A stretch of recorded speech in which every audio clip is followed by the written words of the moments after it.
Mitosis cell division की वो type है जिसमें एक पेरेंट न्यूक्लियाई दो डॉटर न्यूक्लियाई में डिवाइड होती है और डॉटर न्यूक्लियाई की जेनेटिक मेकअप पेरेंट न्यूक्लियाई के आइडेंटिकल होता है, इसकी तरह होता है। माइटोसिस कहाँ पर होता है? बॉडी के डिफरेंट पार्ट जो डेवलपमेंट और ग्रोथ करते हैं तो ये माइटोसिस के थ्रू करते हैं। माइटोसिस के थ्रू ये हमारी बॉडी के डिफरेंट पार्ट बढ़ते हैं साइज में और लेंथ में भी। इस तरह माइटोसिस में सेल, हमने पढ़ा कि माइटोसिस में पेरेंट न्यूक्लियाई दो डॉटर न्यूक्लियाई में डिवाइड होता है जो कि एक दूसरे के आइडेंटिकल होते हैं। जेनेटिक मेकअप के लिहाज से ये पेरेंट और डॉटर न्यूक्लियाई एक दूसरे के आइडेंटिकल होते हैं, बिल्कुल बराबर होते हैं। माइटोसिस को हम 4 फेजेस में डिवाइड करते हैं। 4 फेजेस होते हैं माइटोसिस में, और वो number 1 prophase, number 2 metaphase, number 3 anaphase, number 4 telophase. और इसके बाद इन 4 फेजेस के बाद फिर एक एडिशनल फेज होता है जिससे हम साइटोकाइनेसिस कहते हैं। और साइटोकाइनेसिस में फिर क्या होता है कि जो सेल के साइटोप्लाज्म होती है इनकी डिवीजन होती है। माइटोसिस में न्यूक्लियस की डिवीजन होती है और साइटोकाइनेसिस में साइटोप्लाज्म की डिवीजन होती है और सेल 2 सेल में डिवाइड हो जाती है। माइटोसिस में सेल इंटर होने से पहले, इससे पहले एक और फेज से गुजरती है और इस फेज को हम इंटरफेज कहते हैं। और इंटरफेज में सेल क्या होता है कि माइटोसिस के लिए अपने आप को तैयार करता है, क्रोमोसोम्स की रिप्लिकेशन करता है। यानी सेल के अंदर जितने क्रोमोसोम होते हैं तो सेल इन हर एक क्रोमोसोम की एक फ़ोटोकॉपी बनाता है। फिर सेल माइटोसिस में इंटर होकर फर्स्ट स्टेप यानी प्रोफेज शुरू करती है। और प्रोफेज में माइटोसिस तीन इवेंट है इसमें फिर होते हैं। प्रोफेज में सबसे पहले तो क्रोमेटिन मटेरियल कंडेंस होकर शॉर्ट और थिक होकर क्रोमोसोम बनाते हैं। नंबर 1 स्टेप इसमें यह होता है कि क्रोमोसोम्स बनते हैं क्रोमेटिन मटेरियल से। हर एक क्रोमोसोम में 2 क्रोमेटिड होते हैं और क्रोमेटिड सेंट्रोमियर के थ्रू एक दूसरे के साथ अटैच होते हैं।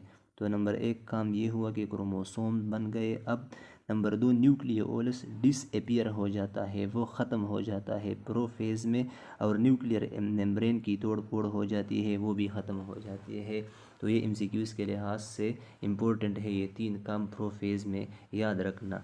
और चौथा काम ये है कि स्पिंडल फाइबर सेल के पोल की तरफ जाते हैं, एक दूसरे के अपोजिट साइड पे सेल के पोल की तरफ जाते हैं और इससे स्पिंडल फाइबर भी एराइज होना शुरू करते हैं।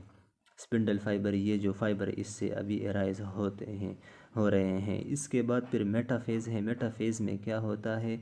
मेटाफेज में जो स्पिंडल फाइबर सेंट्रोसोम से एराइज होते हैं वो क्रोमोसोम्स के अंदर सेंट्रोमियर के ऊपर सरफेस पर काइनेटोकोर के साथ अटैच होते हैं और वो क्रोमोसोम को सेल के जो इक्वेटोरियल प्लेट होता है इस पर लाते हैं और क्रोमोसोम को बिल्कुल एक लाइन पर सेट करते हैं।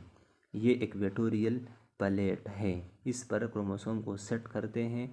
तो और क्रोमोसोम के साथ अटैच भी होते हैं। तो ये 2 काम होते हैं मेटाफेज में। ये सिस्टर क्रोमेटिड दोनों साइड से, दोनों क्रोमेटिड के साथ स्पिंडल फाइबर अटैच होते हैं। क्रोमोसोम्स को दोनों साइड से स्पिंडल फाइबर ने होल्ड किया होता है और ये स्पिंडल फाइबर काइनेटोकोर के साथ अटैच होते हैं और काइनेटोकोर क्रोमोसोम के साथ अटैच होता है।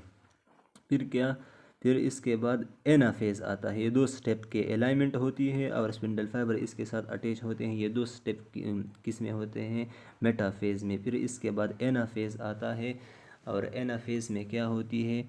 दोनों साइड से क्रोमोसोम के साथ स्पिंडल फाइबर अटैच होते हैं और ये स्पिंडल फाइबर फिर इन सिस्टर क्रोमेटिड को अपनी तरफ खींचते हैं और एक दूसरे से सेपरेट करते हैं और अपने अपने साइड पे इनको खींचते हैं और एक दूसरे से दूर ले जाते हैं पोल की तरफ।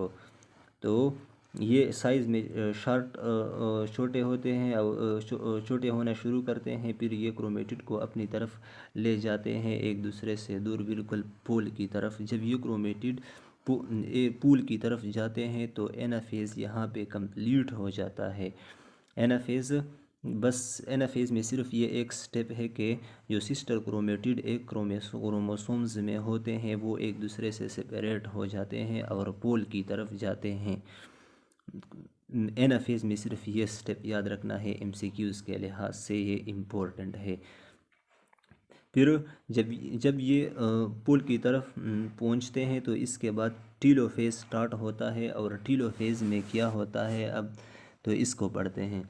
टीलोफेज में ये क्रोमेटिड बिल्कुल एक दूसरे से सेपरेट होकर दो सेट बनाते हैं, एक सेल के एक साइड पर और दूसरा सेल के दूसरे साइड पर। और नंबर दो काम ये होता है कि क्रोमेटिन मटेरियल अनरिकॉइल्ड होकर क्रोमोसोम्स रिकॉइल्ड होकर क्रोमेटिन मटेरियल बनाते हैं। नंबर 3 न्यूक्लियोलस अपीयर हो जाता है। नंबर 4 न्यूक्लियर मेम्ब्रेन भी अपीयर हो जाती है दोनों सेल्स में। तो ये 4 काम एमसीक्यूज़ के लिहाज से आपने याद रखने हैं कि ये टीलोफेज में होते हैं। फिर इसके बाद साइटोकाइनेसिस आता है और साइटोकाइनेसिस में फिर साइटोप्लाज्म डिवाइड होते हैं। साइटोप्लाज्म किस तरह डिवाइड होते हैं, एक क्लीवेज फर्रो अपीयर हो जाता है। दोनों ये एक बड़ा साइटोप्लाज्म होता है और इसके दरमियान में एक क्लीवेज फर्रो अपीयर होता है और वो बहुत डीप जाता है और फिर दोनों साइटोप्लाज्म को डिवाइड करते हैं और इस तरह एक सेल दो सेल में डिवाइड हो जाती है। और फिर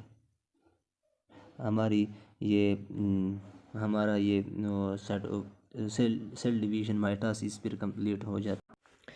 तो माइटोसिस में कि एक पेरेंट न्यूक्लियस दो डॉटर न्यूक्लियाई में डिवाइड होता है किस तरह, और ये एक दूसरे के आइडेंटिकल होते हैं। तो आइडेंटिकल का मतलब ये है कि इसमें जितने क्रोमोसोम और जो क्रोमोसोम होते हैं पेरेंट सेल में, पेरेंट सेल के न्यूक्लियस में, तो डॉटर सेल की न्यूक्लियाई में वही और इतने ही क्रोमोसोम होते हैं, बिल्कुल सेम होते हैं नंबर के लिहाज से और नेचर के लिहाज से भी। तो ये प्रोफेज है। प्रोफेज में चूंकि इससे पहले सेल ग्रोथ फेज से पास होती है और वहाँ पर डीएनए या क्रोमोसोम रिप्लिकेशन करते हैं और इस तरह एक क्रोमोसोम की फिर दो क्रोमेटिड होते हैं। ये एक क्रोमोसोम है विद सिंगल क्रोमेटिड। ये रिप्लिकेशन से पहले ऐसा होता है, लेकिन जब ये रिप्लिकेशन करता है तो क्रोमोसोम इस तरह होता है। तो प्रोफेज में क्रोमोसोम कंडेंस होकर ये स्ट्रक्चर बनाता है। फिर मेटाफेज में क्रोमोसोम इक्वेटोरियल लाइन पर एलाइन हो जाते हैं, मतलब इस पर सेट हो जाते हैं। फिर एनाफेज में ये क्रोमोसोम एक दूसरे से सेपरेट हो जाते हैं। इस तरह एक क्रोमोसोम्स के जो दो सिस्टर क्रोमेटिड होते हैं वो एक दूसरे से सेपरेट होते हैं और एक सिस्टर क्रोमेटिड एक सेल में जाता है और दूसरा सिस्टर क्रोमेटिड दूसरे सेल में जाता है इस तरह। और फिर ये दोनों क्रोमोसोम इस तरह डिवाइड होते हैं और फिर एक न्यूक्लियस इस डिवाइड हो जाता है, फिर सेल डिवीजन हो जाती है। और हम देखते हैं कि जितने क्रोमोसोम पेरेंट न्यूक्लियस में है उतने डॉटर न्यूक्लियाई में है, और जो क्रोमोसोम वहाँ पर है वही क्रोमोसोम डॉटर न्यूक्लियाई में भी है। ये दो क्रोमोसोम है और ये भी दो क्रोमोसोम है, लेकिन ये आफ्टर रिप्लिकेशन होते हैं और ये बिफोर रिप्लिकेशन, क्योंकि इन्होंने अभी रिप्लिकेशन नहीं किया है। तो ये आज का हमारा टॉपिक था। मुझे उम्मीद है कि आप लोगों को समझ आया होगा और इंशाल्लाह फिर देखते हैं नेक्स्ट वीडियो में मैं आशीष के साथ। तब तक के लिए हमें इजाज़त। अस्सलाम।